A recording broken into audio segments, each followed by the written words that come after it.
Welcome to Detroit Black Journal. I'm your host, Cliff Russell. Black Enterprise magazine annually gives recognition to the 100 most successful black business entities in the country. Michigan has the distinction of being the home of 22 of them.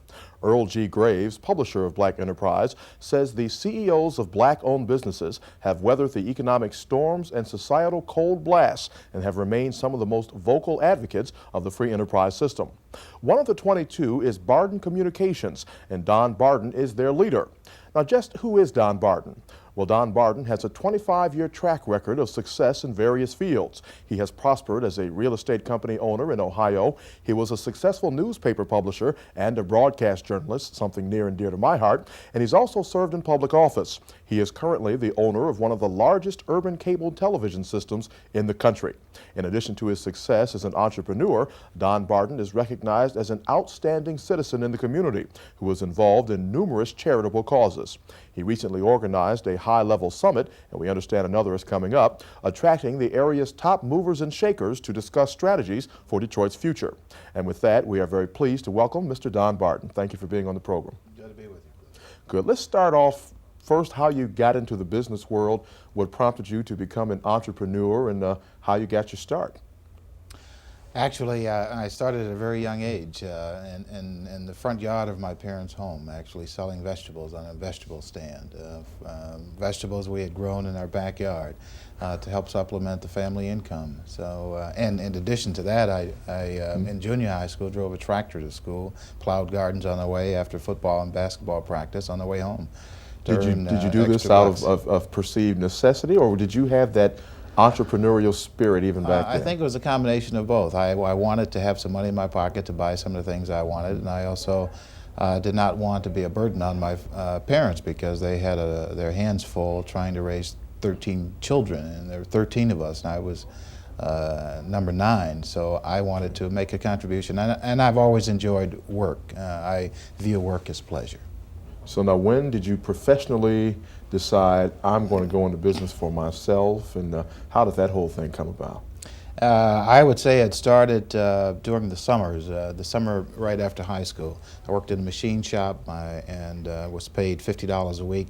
My hands were greasy and dirty, and I decided that I did not want to work with my muscles, with my hands, with my body, but more with my mind, and so therefore I went off to college after high school and decided that I did not want to be the guy in the machine shop rebuilding starters and generators and that sort of thing. I wanted to be the owner of the business at the front counter, taking the money in and having people work for me, doing the hard work, if you will. Well, first of all, what college did you go to? Central State. Great, okay, in Ohio there. Yes. You certainly had foresight. A lot of people eventually come to that, but they don't start out saying, you know, I don't want to be the guy doing the work, I want to hire people. You must have had parents who instilled that in you, or just that special something? I don't know. I think it's a blessing, frankly. And in addition to that, I decided at a young age, I think I was probably in the neighborhood of 21, 22, that I was going to try to make it on my own, in my own business. I figured that if I would go to work at a factory or something, I would be trapped because I would incur debt, buy a home, buy a car, like most people do, and then they can never actually get into business because you have too many bills, personal bills, survival bills, I call them. So I decided to instead to work to try until I was 30 to make it on my own. So I tried a series of businesses, and starting out with a record shop. Okay. And moved progressively from there, one step at a time, learning along the way about business and doing a lot of reading and listening from other experienced people. And finally, about my late 20s, I began to realize that I could make it on my own, and I decided to stay in business. And I've been in business and self-employed for 25 years, starting with one person, making a maximum salary of $12,000 a year, and now 1991 we had revenue of $91 million and 325 employees. Fantastic. What do you say to the young person or old person who wants to become an entrepreneur and have a business of their own? Well, right now I call it preparation, and the best preparation and the most successful path to achieving your own business is proper education in your chosen field. And if not defined right now, then try to get a basic education in some kind of specialized field, because the world has changed and things are not like they used to be. So you have to have some kind of trade or special skill or discipline in order to succeed, because we're in a totally different economy in America than we were when I started out. To what extent did and does your being an African American man come into the picture in terms of the opportunities you had to start up businesses, to succeed in businesses, and where you are right now? Well, I think it's a mixed blessing. In some cases, it has helped me, and in other cases, it's been a burden or a barrier. It's created unnecessary barriers for me. You're not part of the buddy system. You are stereotyped as being inferior with respect to your business acumen. So I have always tried to work around that, and I've not let that hold me back. And it has caused me to work harder in some cases and to be better than the other guy.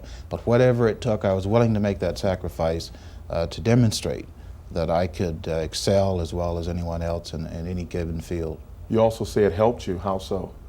Well, it helped me because people were quite amazed that a quote-unquote black person could achieve this.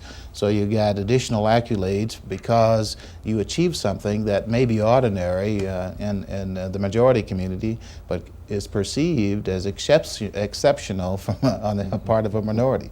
So that perception, of course, is beneficial in some cases, but that's all balanced out with the detriment it causes in other cases, because there are many occasions I can cite historically in my career where had I been white, I would have moved along faster. I would have gotten loans in much larger sums and been able to expand.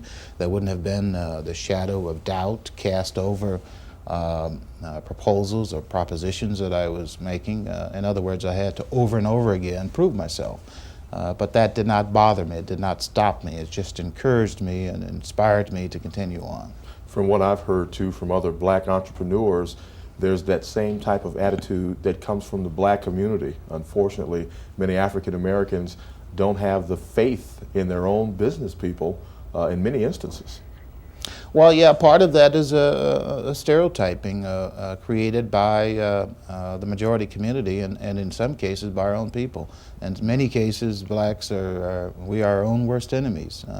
We don't patronize one another. We don't give the same opportunity that we would give others. Yet, I think we're super critical in some cases. And on the other hand, some of it's justified.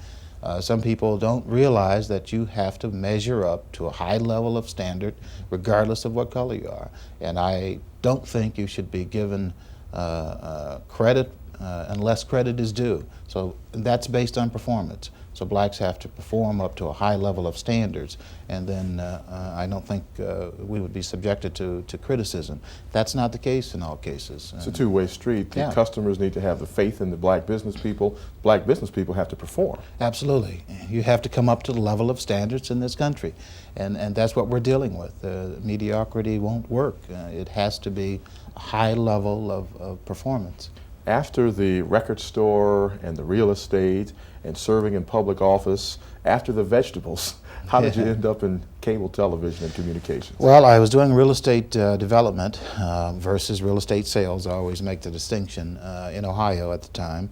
And I was doing television on the weekends, talk show, similar to this show, in Cleveland. And that gave me the opportunity to monitor the trade publications as to what was going on currently and what was projected for the future. And I looked at this cable television business as actually one of the industries of the future, because I could see people's routines evolving into watching lots of programming. And with the advent of the satellite projecting HBO and other programming all over the country for distribution purposes, I figured that people would buy it and it would be a good business that would be lucrative and rewarding. So I decided in 1980 to jump into it, but I did so by hiring an engineer, because I wasn't that familiar with the technical aspects of it. But I had the basic business learning and training through my experience to get involved, and I had the capital. So I used that and You had leveraged saved that. your money. I had saved my money and I was making money, and so it was just a graduation in my business endeavor. Just as now I'm in the cable television business, I've gone back into some real estate development because I have the capital and I have the experience because I did that before I got into cable. If another opportunity presents itself, then I am prepared from a business experience standpoint and from a capital standpoint to graduate to a high level of endeavor. All of these things are kind of natural occurrences based upon your past. So that's why your history is very important, and your integrity, maintaining that, is very significant, and your reliability and credibility through each step of the development of your career is very important, because otherwise it'll come back to haunt you. What is next for Don Barden in terms of real estate or some other endeavors you might engage in? Well, right now, from a real estate development perspective, I have 144 apartment units being constructed on Shane in Detroit. That's our first residential development. I, in the past, have focused primarily on commercial properties. I'm investing in some commercial buildings right now. In conjunction with a firm out of Chicago, we are one of the bidders to develop, own, and operate a $125 million internal revenue service facility that's planned to be developed or built in Detroit next year. We should know on that this fall whether or not we are the successful bidder. We're looking at other development projects along the river. That's from a real estate state perspective. With respect to communications, we're looking at distant learning, fiber optic applications in our system and other systems around the country. And we just secured in December a license from the Federal Communications Commission to develop an experimental pocket telephone system, which is called Personal Communication Services, PCS, Okay. or PCN. That's where my energies are focused on. And that's, again, one of the future type things that I'm talking about. Your plate is full. Your business plate, there's another side of that plate, the community aspect, that we'll get into in just a minute. You know, I'm in my 30s. I know a whole group of young black men and women who very much want to be successful entrepreneurs, my age, a little younger, a little older, who look to you as the paragon in terms of an example of someone to follow in their footsteps. What do you say to all of us who would like to achieve things that are similar to what you've achieved? Well, first of all, I'm very humbled and honored that people feel that way about me. But I would say to you, get involved, and it could be at any level. It could be in an existing corporation, whether small or major, and try to learn as much as you possibly can about that business, about that industry. And then it's a matter of applying yourself and doing it by degrees, and not letting one misstep or one failure stop you from your goal and from your objective. And to have patience. And a lot of us are impatient. We want instant success, and we want to experience instant gratification associated with that success. We have to have a little more patience. In other words, to accumulate not only experience, but accumulate capital and all the other ingredients, and emulate successful people, successful companies, find out how they did it, and just not reinvent the wheel, but to copy. People like Don Barden. You know, I'm going to kind of shift gears here and hit you with a zinger. A number of people are mentioning Don Barden for mayor. Are you running for mayor? Do you have any aspirations in that area? Well, you did hit me with a zinger. I don't have any aspirations, and I have said on numerous occasions that my involvement in the community is because I have a vested interest in Detroit.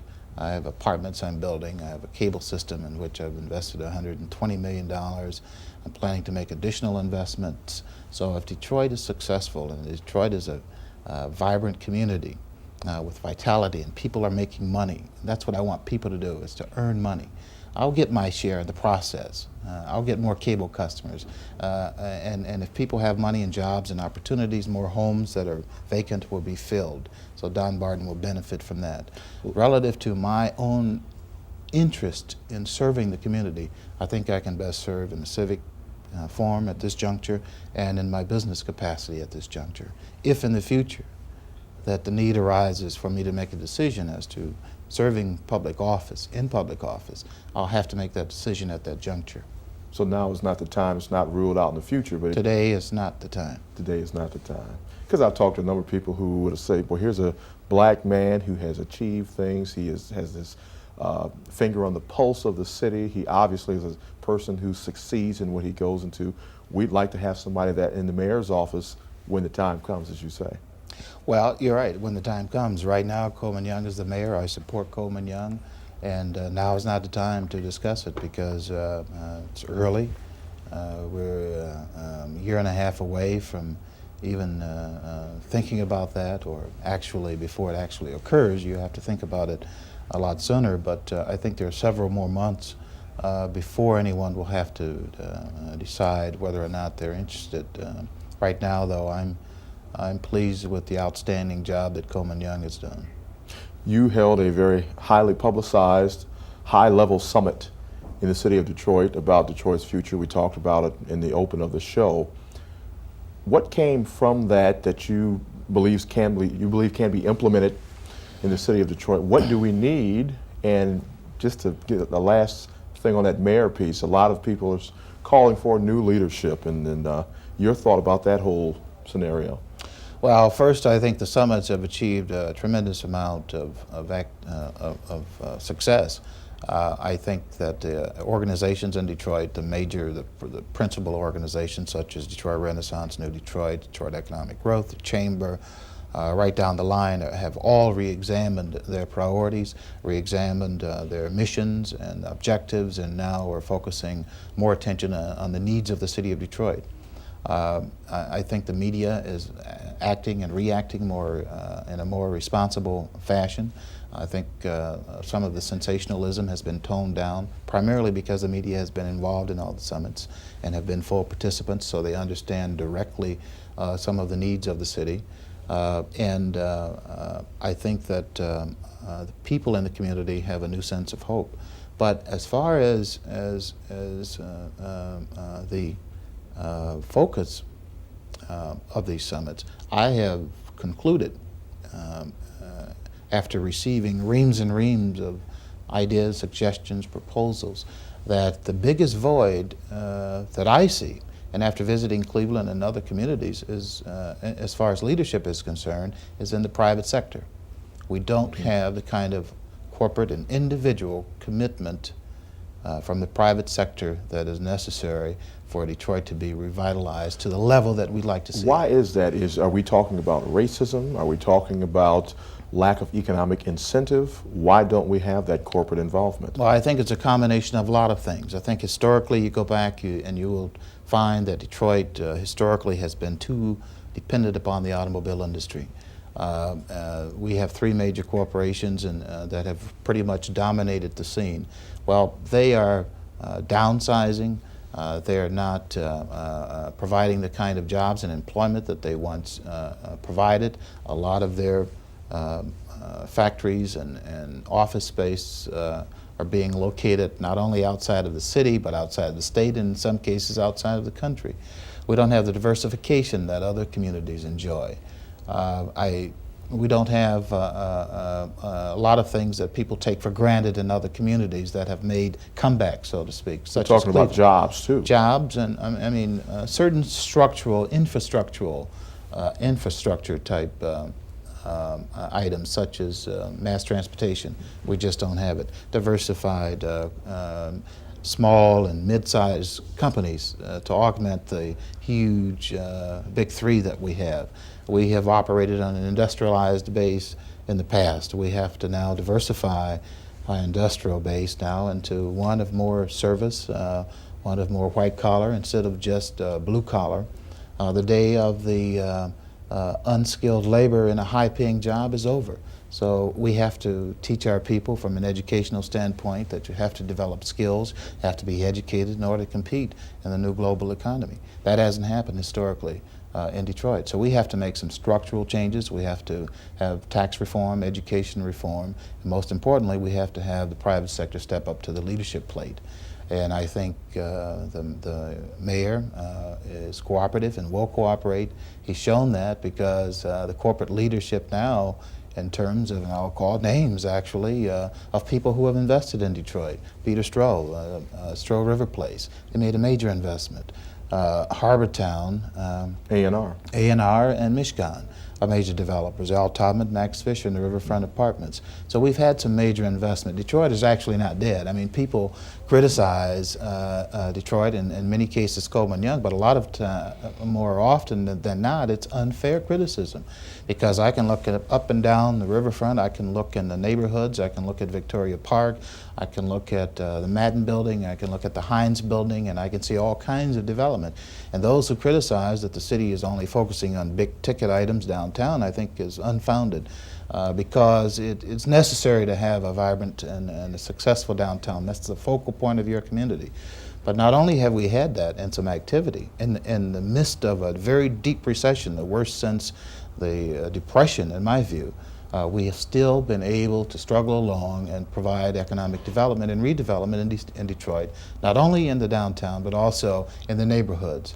And I think the missing ingredient is the corporate leadership and the availability of jobs to people. Once people have jobs and disposable incomes in their hands, they'll be able to take care of the property. They'll be able to occupy some of the vacant homes that exist here. But if you don't have any money to handle or to pay for the necessities, the essential items of life, then you're in a very depressed state. And that's where we are in Detroit, in my view. Many of the ills that plague our city plague black people, African Americans, disproportionately. As we wait for this economic development, for these jobs to occur, for the educational system to be enhanced to prepare us for these types of jobs, what should black people specifically be doing and be about the business of trying to get done? I would say responsibility. First of all, we have to look after our children. We have to take on some of the responsibility individually. And you don't have to have a lot of money to take care of some of your responsibility. Your children, for instance, to make sure that they play the right role in their development, monitor their involvement in the school system, try to keep them on the straight and narrow to make sure that they come along and are not a menace to society but a contributor to the quality of life in our community. I think that the neighborhoods have to be kept up. There's a lot that we can do individually that does not require a lot of capital except for human involvement, human capital. When you say human involvement too, are we talking specifically parents, or does there have to be some cadre of black leaders and leadership? We've heard a lot about male mentors and even people like yourselves actually doing things in the community to make these things happen. I'm talking about individual involvement, and that leadership in the community can be provided by the church, which has been a strong leader historically in the black community. The church can get more involved. They are involved now. In fact, much of our leadership emanates from the church right now. The moral leadership, the ethical leadership is led by our many strong black churches in It has Detroit. Historically, as you pointed out. And I think we need to build upon that, and we need to funnel development and redevelopment activity through the church, because they're there with their fingers on the pulse of the community. And I think they can influence the parents and the children if we can only get more involvement on the parental side. You know, you have to be welcomed in the community. So you have to reach out and speak to the community as to what that responsibility is and define it for the people and get the total community involved, and I think we'll see very positive results. In fact, you, and we talked before the broadcast, you are involved in so many boards and so many charitable causes, and I don't know where you find the time, frankly, to do that. But are you optimistic in what you're seeing with all these organizations that this type of change will actually occur, that we can actually get better? I have no doubt in my mind that we can get better, and I am very confident that these changes are going to occur. Again, you have to recognize that we are in a very deep recession, as close to a depression as you can possibly get. And if employment and money, a paycheck, makes a world of difference, and your attitude and your behavior and in your view of the world and your neighborhood, your view of the city. I think a lot of that will change once people are able to work. I think people want to work, they just don't have the opportunity to work. It's good to know that Don Barden will be around to help us bring that change about. We're going to take a look at some of the various programming offerings of Barden Cablevision here in the Metro Detroit area. Well, it depends Low on to high, how well, much? you can get involved in it for as little as $1,000 getting some good equipment. With an editor? Well, no, you're Okay. getting into a couple of $1,000s if you want an edit Okay. controller, if you want special effects, that adds another couple of thousand. Play around. I'd like to Okay. take some pictures. This Okay. is Finish his comments, and then we're going to take your calls, 934-0902. When we come back, right after these messages, please stay with us.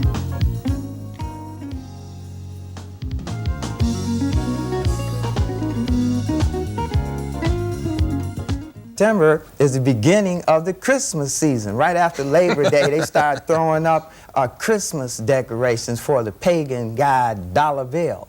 Well, you know, it's interesting that you mentioned that because the day after Christmas or 2 days after Christmas. Second down and 4, call it a gain of 6 for West on that last play. 2nd and 4 for Kettering. They go power I right with one split end to the left. And the give is to the last back through. And he got strung out defensively. It was a good defensive job by Central on that play. Dedrick Griffin was the ball carrier. Rather inspiring. 2-2 our score. Sean Hill now back out. They go down low to Richard. Richard's 10-footer good. I will sing hallelujah. Oh, Lord. Thank you, Jesus. Thank you, Lord. When all is said and done, what would you like people to be able to say about Mr. Don Barden and the city of Detroit while he was here? Well, just that he made a contribution, that he tried to give something back. Well, that's it for now. I'm your host, Cliff Russell.